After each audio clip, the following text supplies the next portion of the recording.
En diciembre del 2010, la primavera árabe despertó en el mundo árabe una esperanza de libertad y cambio. En Libia, este levantamiento desencadenó una guerra civil que derrocó a un dictador de más de 40 años. Este documental explora los antes y después de la primavera árabe en Libia. Libia, en el norte de África, limita al norte con el mar Mediterráneo y con países como Egipto, Sudán, Chad, Níger, Argelia y Túnez. Su idioma oficial es el árabe y de sus 6,5 millones de habitantes, más del 98% son musulmanes sunitas.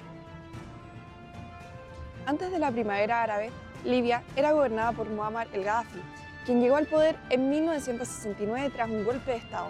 Su régimen autocrático se basaba en un sistema de Estado de las masas, aunque en realidad Gaddafi tenía el control absoluto.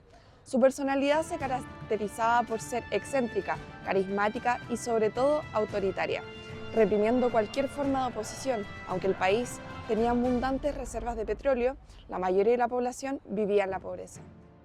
Para entender la situación de Libia antes de la primavera árabe, hemos invitado a un historiador especializado en el tema y le preguntamos, ¿cuáles eran las condiciones sociopolíticas en Libia que llevaron al descontento popular?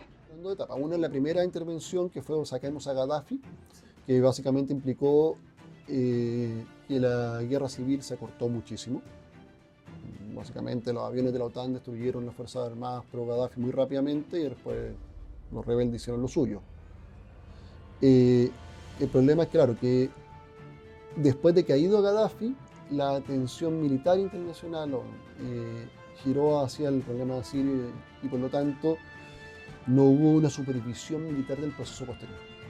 Entonces hay una intervención fuerte, militar, que es la que asegura el éxito, y después en el fondo esa intervención pasa a ser más bien diplomática y sin apoyo de la fuerza no se puede imponer una solución más rápida. Entonces, claro, básicamente diría que la falta de acción internacional también implicó. Ahora, ojo, recuerda que en ese mismo momento también están luchando contra ISIS en Irak y en Siria. Es decir, no había tampoco la capacidad de mantener un operativo militar grande simultáneamente en tres países. En febrero de 2011, las protestas contra el régimen de Gaddafi comenzaron en Bengasi, inspiradas por los movimientos en Túnez y en Egipto. Las razones para el cambio eran claras. El pueblo estaba harto de la corrupción y la falta de libertades civiles, y el nepotismo de Gaddafi, que lleva más de 4 décadas en el poder. En relación a la primavera árabe, ¿cuáles fueron los principales factores que impulsaron la revolución en Libia? ¿Ya? Cuando en 2008 primero hay una crisis económica mundial, que sobre todo golpeó a Europa, la crisis de subprime. Muchos de estos países del Medio Oriente, hablando Túnez, ¿cierto? Por ejemplo, son países que además reciben mucha plata del turismo europeo. Cuando la industria, cuando vino la crisis, ¿cierto? Cayó el turismo, cayó la inversión y entonces comenzó la crisis económica en los países árabes, ¿no? Eso empeoró las condiciones de vida y llevó finalmente a que a partir de un incidente muy aislado, ¿cierto? Que fue un suicidio en Túnez, se desencadenara una oleada de protestas en todos los países árabes, ¿ya? Y en esas condiciones pasaron tres cosas, o sea, cayeron muchos regímenes, ¿ya? Algunos los que no se pudieron adaptar cayeron, otros se adaptaron, y el tercer caso son los que lograron reprimir exitosamente las rebeliones, que fueron los menos. Solo en algunos países, como el caso de Libia, la OTAN decidió intervenir, ¿ya? Y la política de intervención fue esencialmente apoyar a los rebeldes. No hay convencimiento de que no se puede mantener el gobierno de Gaddafi, hay que votarlo. Se apoya a los rebeldes a través de fuerzas aéreas, o sea, bombardeos específicos de apoyo, pero que la lucha la lleven a cabo los propios libios. El gobierno de Gaddafi respondió con brutalidad. En lugar de dialogar, desplegó fuerzas militares para sofocar las protestas. La situación rápidamente se convirtió en un conflicto armado con la formación del Consejo Nacional de Transición en el este del país. A medida que la violencia aumentaba, la comunidad internacional intervino y la OTAN lanzó una campaña de bombardeos para proteger a los civiles.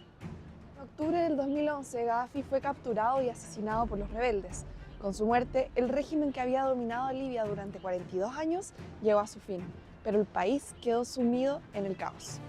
Finalmente, ¿cómo evalúas la situación actual de Libia en términos de democracia y estabilidad después de la primavera árabe? Optimista en general en el escenario.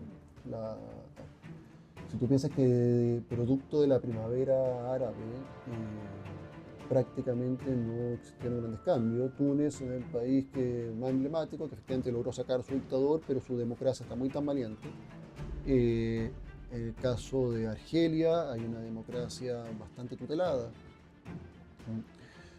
Y en el caso de Libia, claro, Libia es el que en esa zona sigue estando más débil. El tema es, claro, la gran pregunta es si la democracia es la solución para esos países. En el caso de Egipto, por ejemplo, la democracia no funcionó. Efectivamente, el país pareciese que funciona mejor bajo gobierno autoritario. Ahí siempre está el conflicto. Siempre tiene una visión de democracia que implica esencialmente una forma de vida occidental. El problema es que esa democracia no necesariamente se puede aplicar a países que no tienen una tradición occidental. El régimen de Gaddafi trajo esperanzas de democratización, pero también dejó un vacío de poder que ha resultado en una guerra civil continua. Tras la caída del gobierno, Libia se dividió entre diversas facciones políticas y milicias armadas. Actualmente, el país sigue dividido entre dos gobiernos rivales, que es el Gobierno de Acuerdo Nacional, apoyado por las Naciones Unidas, y el Ejército Nacional Libio, dirigido por el general Khalifa Haftar. Hoy en día, Libia sigue atrapada en un ciclo de violencia e inestabilidad. Aunque la primavera árabe derrocó al dictador, las esperanzas de una democracia estable aún están lejos de concretarse. Las elecciones planeadas han sido postergadas varias veces y la intervención extranjera ha complicado la situación.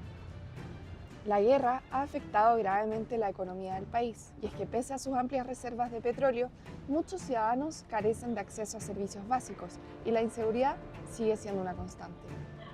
Ahora, la pregunta es, a más de una década de la primavera árabe, ¿realmente ha traído la democracia a Libia? La primavera árabe en Libia derrocó un régimen autoritario, pero no ha traído la paz ni la democracia que el pueblo deseaba. Sin embargo, la lucha continúa. Libia es un recordatorio de que el camino hacia la libertad es largo y complicado, y el futuro de la nación sigue siendo incierto. A pesar de los desafíos, los ciudadanos libios mantienen la esperanza de un futuro mejor, un futuro donde su voz sea escuchada y respetada.